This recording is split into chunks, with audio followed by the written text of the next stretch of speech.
Olá pessoal, bem-vindos a mais um vídeo do nosso canal Tally Talks. Você alguma vez já se perguntou, existe vestibular nos Estados Unidos? Esse vídeo eu resolvi gravar porque muitos de nós, como eu mesma, imigramos para os Estados Unidos e temos filhos aqui. Em algum momento a gente se pergunta, ok, agora meu filho está no colégio e a alguma altura ele vai para a faculdade. Então, como funciona esse processo seletivo para um jovem ir à faculdade nos Estados Unidos? No Brasil, nós estamos acostumados com o vestibular, com o Enem, né, que são os processos seletivos mais comuns para o ingresso à universidade. Nos Estados Unidos é um pouco diferente. Nós não temos esse processo de vestibular. Nós temos sim algo comparado ao Enem do Brasil, que na verdade são duas provas diferentes. Mas vamos começar do começo. A high school, né, que é o ensino médio dos Estados Unidos. Então, a preparação para esse ingresso à universidade dos Estados Unidos inicia quando o nosso jovem entra no high school, entra no ensino médio, que como eu já tinha mencionado no vídeo anterior, temos 4 anos no ensino médio aqui. Então, quando o aluno ingressa no primeiro ano do ensino médio, ele começa então essa preparação para começar o passo a passo de como ingressar à universidade. Começa com o Grade Point Average, o GPA, que significa que esse aluno precisa somar notas.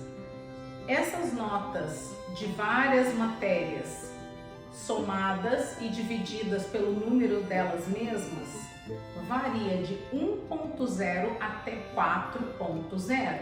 Então o mínimo seria 1, o máximo seria 4.0. E o que isso significa? Isso significa que essa média vai ser analisada pela maioria das universidades para classificar um aluno para entrar nessa faculdade ou nessa universidade, certo? Então, desde o primeiro ano do ensino médio, existem 2 tipos de classes. Existem core classes e existem electives. Core classes são as matérias bases, matérias X, que contam nota para esse aluno estar ingressando numa faculdade, que seria matemática, que seria inglês, geografia, história, biologia, enfim, as matérias normais. E as electives são as matérias que os alunos elegem para fazer, certo? Então, alguns fazem aula de culinária, aula de costura, aula de computação, certo? Alguma área das artes. Então, essas matérias são importantes para o crescimento desse aluno, mas não são as matérias que vão contar para esse GPA, para esse Grade Point Average, que vai então ser analisado por essas universidades. Então tá, essa é a primeira questão, o GPA, certo? Então, desde o primeiro ano, né, até o 4º ano, esse GPA vai sendo modificado a cada semestre até que antes do aluno se formar, fica com o GPA final, que é aquele que o aluno vai se formar com ele e é ele que vai ser enviado às possíveis universidades que aquele aluno pretende ingressar, certo? Então esse é um requisito, ok? E aí depende da universidade, cada uma delas tem um método diferente de ingresso. Existem as Open Enrollment Schools. O que significa? Que matricular-se nessas universidades está aberto a todos, correto? A todos que tenham se formado no ensino médio. Então eles não pedem mais nada, são Open Enrollment. Você se formou, você mostra o seu histórico escolar com a aprovação do ensino médio, do ensino médio, e você está dentro, entre aspas, certo? Que podem existir outras exigências, mas a princípio essas seriam as Open Enrollment Schools. Se a escola ou se a universidade que você ou seu filho querem ingressar não forem Open Enrollments, então daí a gente vai ter que ver quais são os requerimentos, os requisitos daquela universidade. Isso chama-se Admission Requirements, certo? Requisitos de admissão para aquela faculdade ou para aquela universidade em particular, certo? Então, existe outra coisa que chama-se AP, Advanced Placement, certo? Que são aulas avançadas. Muitos, ou a grande maioria das escolas nos Estados Unidos oferecem essas AP classes, essas Advanced Placement Classes, que são aulas avançadas, que vamos supor, o seu filho está estudando matemática na escola, uma matemática de AP, uma matemática avançada, seria uma matemática em nível de faculdade. Então, se ele é muito bom em matemática, ele pode fazer essa aula a mais, né, de matemática ou de outras matérias. E isso conta como crédito também para a faculdade, porque daí quando ele chegar na faculdade vai ter aquela classe que ele não precisa mais fazer, aí conta como crédito. E existe também o Dual Enrollment. O que seria o Dual Enrollment? Uma matrícula dupla. O aluno, normalmente no último ano do High School, que é o ensino médio, ele tem como estar no High School e também fazer uma matéria ou duas na faculdade ao mesmo tempo. E em muitos estados isso é permitido e gratuito, que isso economiza tempo e dinheiro também para aquele aluno quando ele realmente ingressar à faculdade, porque daí ele elimina já alguns créditos, certo? Então isso tudo são coisas que pode ser feito. Mas vamos voltar lá ao GPA. Então o aluno, né, no Grade Point Average tem lá o GPA dele, que lembrem, pode ser de 1.0 até 4.0 e vamos dizer que o meu GPA é 3.0. Aí eu chego lá, eu quero ir para Georgia State University, por exemplo, certo? Aí eu vou lá no site da Georgia State University e eu vou procurar quais são os admission requirements, quais são os requisitos de admissão para ingressar na Georgia State University. Daí eles vão dizer que, por exemplo, eles aceitam um GPA de 3.2, então o meu GPA é de 3.0. Eu já não vou me encaixar naquele requisito, entenderam? Mas esse é um requisito, o GPA é um requisito. Existem duas provas aqui nos Estados Unidos que funcionam similar ao Enem do Brasil. Uma é a SAT e a outra é a ACT.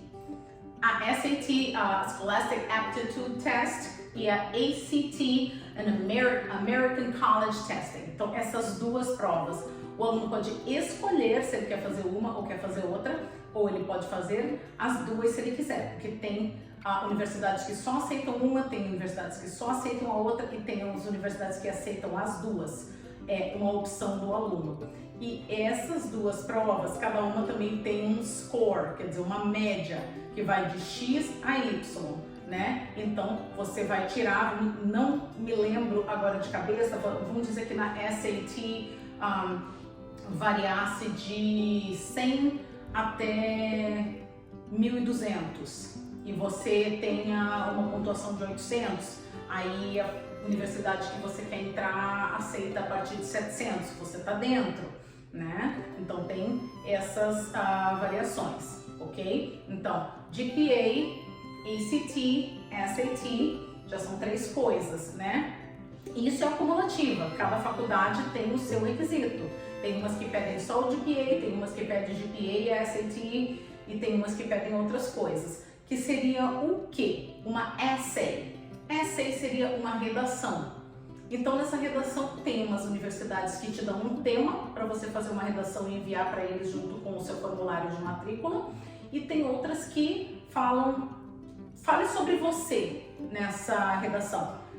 Conte sobre a sua história, sobre os seus interesses, sobre por que você gostaria de ingressar nessa faculdade em particular. Então, o aluno também manda essa essay, essa redação, juntamente com os outros requerimentos, certo?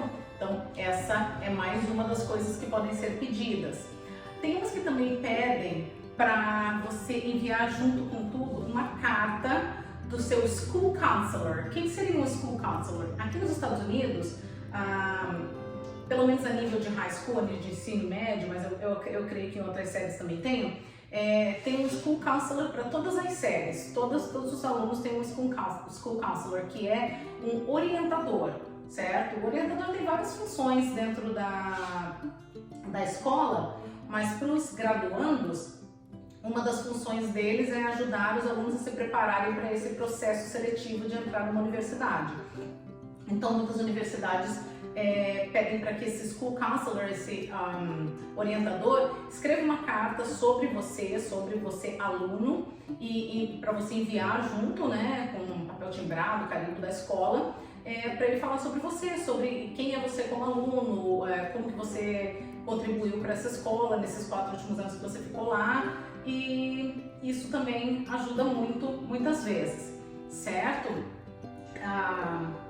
Mais uma coisa, existem universidades que focam também no que o aluno fez de atividades extracurriculares enquanto aluno no high school, certo?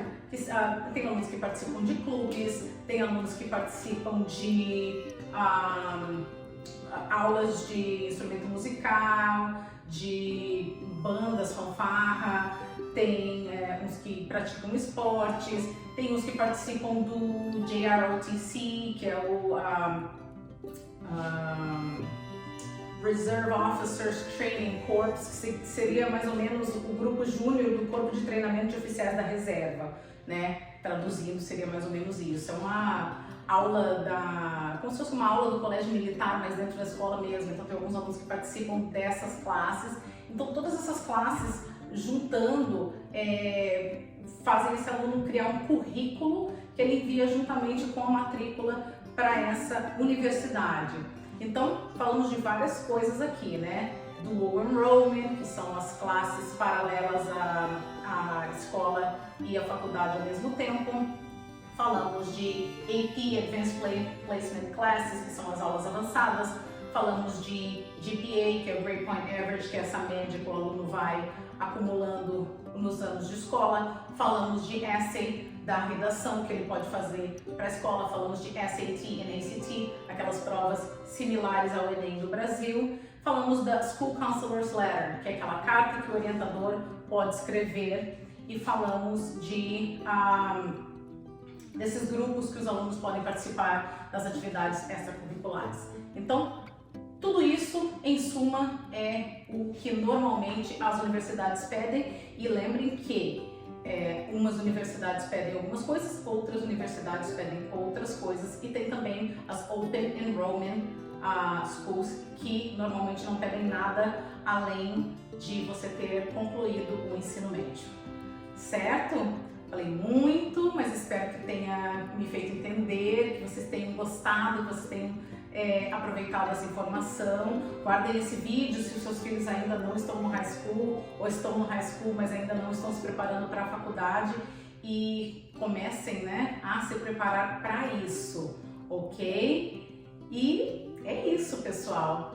Dá aquele like lá se você gostou do vídeo, salva lá nos vídeos que você gostou, passa para os seus amigos, compartilha e se inscreve no canal. Eu tô vendo você aí sempre dando uma olhadinha nos vídeos, mas ainda não se inscreveu no canal. Se inscreve aí, é muito bacana, porque daí você sempre fica sabendo quando saem os vídeos, ok? Se inscreve, dá o like, ativa o sininho de notificações para não perder nada, e te vejo no próximo vídeo. Muito obrigada novamente aqui no nosso canal Tally Talks.